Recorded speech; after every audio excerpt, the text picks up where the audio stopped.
Hello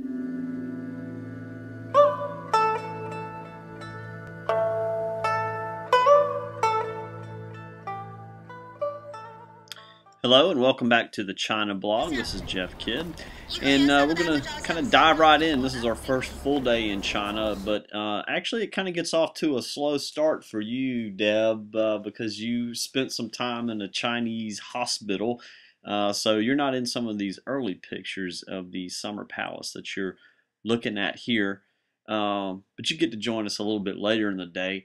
But this was a good introduction to some of the Chinese people. I mean, the places we're visiting are tourist spots, not just for foreigners, but for the people in China. A lot of them never seen Westerners before, so they had a good time kind of sidling up to our kids and taking pictures with them. And I think some of them have never seen Westerners and never seen, particularly our African American kids. They were really popular.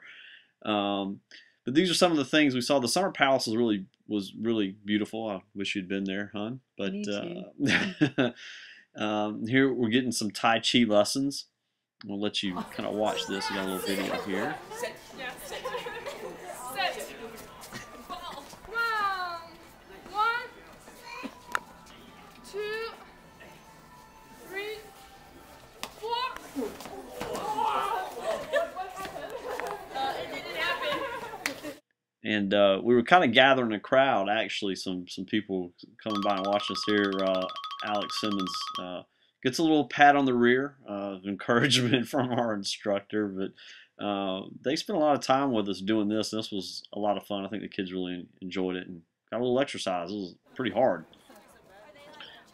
One of the things that I noticed too as we were touring around was we tended to be besieged by vendors, which was kind of the case everywhere we went. There's a lot of stuff for sale in China. Here you see Tommy buying a panda hat, which he really needed. But everything in China seems to end with a sales pitch. Here's another shot of a kind of a goofy looking vendor.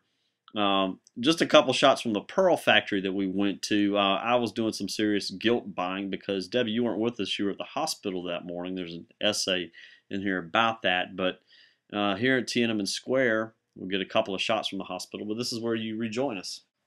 Yeah, Paige, Cambria, and I were pretty proud of ourselves because we had to just take off on our own and find our way to the hospital. But it all worked out fine, and then we made it back to the square where we were able to get a little taste of what China felt like for us as well.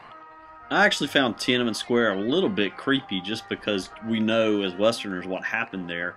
And there was a lot of talk about Mao's mausoleum and almost not a thing about the massacre there. And There's a lot of reverence for Chairman Mao. Everywhere you go, they speak of him in special, glorious terms.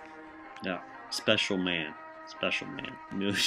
Millions killed under his regime. You're going to get a glimpse of him too as you enter the Forbidden City. I think we both kind of had the same sense of the Forbidden City. It was almost like walking through Epcot Center or something. It didn't really feel very old. Yeah, and I think some of that has to do with it wasn't very old. I think a lot of stuff was destroyed during Mao's regime and has since been rebuilt. So I definitely got that sense in several places. One of the kind of the weird things you'll see coming up here in just a second, this is actually a single piece of marble, by the way, carved out in the staircase, but is kind of their willingness to desecrate their own monuments. I guess desecration is a bit strong, but here's a kid that's clearly behind like a roped off area, and the kid and his parents have got him posing. There'll be another kid. This kid is not supposed to be there. He's just climbing all over a national treasure, and we kind of saw a lot of that. I'd like to see somebody try that at Lincoln's Memorial. Another thing that I found kind of that I didn't expect was that you know, we're going into communist country. I expected to see the commissars and the police all about. Actually, I was not terribly impressed by the discipline though. There's a guy who's not even like wearing uniform shoes, and these guys are all looking around, kind of just being dopey, really. I didn't get that kind of austere sense. No, There. a lot of them, their uniforms were wrinkled, and it was clear that they were more like security guards than really soldiers. Here's some shots from the Imperial Garden, the Concubine Garden. The Empress's garden. Yeah, everybody's got a garden there. This was getting kind of late in the day, and I was getting hungry, which is good because what you're going to see next, and this is kind of on our way out of the garden, heading to eat some Peking duck. And I was really looking forward to this little culinary experience. In fact, we watched a whole documentary about the making of Peking duck before we went. Yeah, it's quite a process they go through to become Peking ducks. Unfortunately for me, I had quite a lot of trouble with using the chopsticks, so resorted to the fingers. Yeah, there was a lot of that. I tried my best, but I think we wound up with Western utensils quite a bit. So good into the day, we get a iconic meal, and then we're going to go to one of the icons of China the next day. And we'll show you the Great Wall tomorrow.